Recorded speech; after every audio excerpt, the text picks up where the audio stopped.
সবার এখন একটাই প্রশ্ন, ভাই হামজা চৌধুরী হলো, সামিদ সোম হলো, কিউবা মিচেলের আসলে খবর কি? তার খবরটা আমরা সুখবরটা পাচ্ছি না কেন?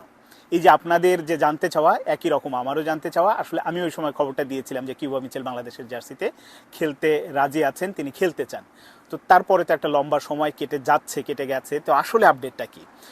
আমি নিজেও জানার চেষ্টা করেছি এবং কংক্রিট তথ্যটা পাওয়ার চেষ্টা করেছি যে আসলে কেন, কোনো ঝামেলা, ভেতরে কোনো ঝামেলা, বা কিউবা মিচেল নিজেই কি বেঁকে বসেছে এরকম কিছু। তো আমি যেটা জেনেছি সেই তথ্য দুটোকে আসলে দুটো ভাগে আপনাদের জানাতে চাই। প্রথমত হচ্ছে যে কিউবা মিচেলের কাগজপত্র সংক্রান্ত যে ঝামেলা, সেটা আপনারা কম বেশি সবাই জানেন। আর একটা হচ্ছে যে ফুটবল ফেডারেশনের কর্মকর্তাদের দ্বন্দ্বের কারণে খানিকটা গতি হারিয়েছে কিউবা মিচেলের কাজটা। তো প্রথমে আসলে কিউবা মিচেলের কাগজপত্র সংক্রান্ত যে ঝামেলাটা, সেটা হচ্ছে যে আমরা সবাই জানি কিউবা মিচেল আসলে বাংলাদেশে জন্মগ্রহণ করেনি, তার মা বাংলাদেশি না। কিন্তু ফিফার ক্লজ অনুযায়ী যদি নানা নানি বা দাদা দাদি যদি আসলে ওই দেশে সংশ্লিষ্ট দেশের হন, তাহলে তিনি খেলার মানে যোগ্য হন। তো কিউবা মিচেলের নানা নানি যেহেতু বাংলাদেশি এবং তাদের বাংলাদেশি পাসপোর্ট ছিল এক সময়, এই কারণে তিনি যোগ্য। এখন যেটা হয়েছে যে তার নানা নানির পাসপোর্টটা আগে রিনিউ করাতে হবে, বা বার্থ সার্টিফিকেট যে ব্যাপার স্যাপারগুলো আছে এইগুলো রিনিউ করাতে হবে। সঙ্গে কিউবা মিচেলের জন্ম নিবন্ধন, পাসপোর্ট এগুলো করাতে হবে। একই সাথে এই কাজগুলো দ্রুতই হয়ে যেতে পারে, তাহলে আসলে হচ্ছে না কেন?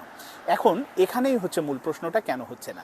সেটা হচ্ছে যে এই যে আমরা দেখছি ফাহাদ করিম সাহেব, আমরা সামিদ সোমের ব্যাপারে অনেক কি বলবো আগ বাড়িয়ে অনেক বলছে, কাজ করছে, খুবই ভালো, এটা প্রশংসার দাবি রাখে। কিন্তু এখানে যেটা হয়েছে, কিউবা মিচেলের আসলে এই প্রজেক্টটা হ্যান্ডেল করছিল শুরু থেকেই ইমরুল হাসান সাহেব, তিনি সিনিয়র সহসভাপতি আর একজন সহসভাপতি।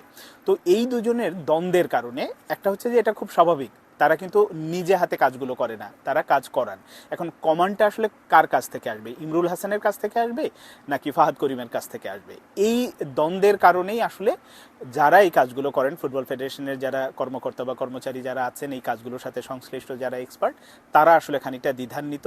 এবং ওই কারণেই, এবং এটা আমরা দেখছি ফাহাদ করিমের যেমন ভালো গুণ, ভালো কথা বলতে পারেন, এই যে সামিদ সোমের ব্যাপারে অনেক কাজগুলো খুব দ্রুত করেছেন, আবার তার যে যেটা কাজ না সেটাও তিনি করছেন, সেটাও তিনি বলছেন। এবং এই কারণে আসলে ওই মন কষাকষি বা এক ধরনের দ্বন্দ্বের কারণে এই কিউবা মিচেলের ব্যাপারটা একটুখানি কেমন যেন স্তিমিত হয়ে আছে। কিন্তু পজিটিভ দিক হচ্ছে, লাস্ট আমি যেটা আপডেটটা পেয়েছি সেটা হচ্ছে যে না, ওই দ্বন্দ্ব ভুলে এখন আসলে কিউবা মিচেলের কাগজপত্র সংক্রান্ত, তার নানা নানির পাসপোর্ট রিনিউ করা বা তার জন্ম নিবন্ধন করা, এই কাজগুলো দ্রুতই, বিশেষ করে এই যে সামিদ সোমের ডিসিশনের পরে সেটা কাজে গতি পেয়েছে।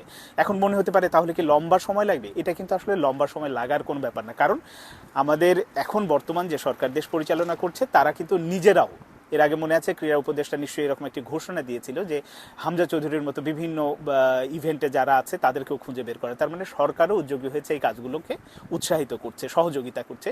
ফলে এই যে তার পাসপোর্ট করা বা অন্যান্য ঝামেলা, এটা খুব দ্রুতই সম্ভব, 7 দিনের মধ্যেই বা 3 দিনের মধ্যেই সম্ভব। বিশেষ করে সামিদ সোমের ডিসিশনটা আমাদের আরও বেশি আশান্বিত করছে।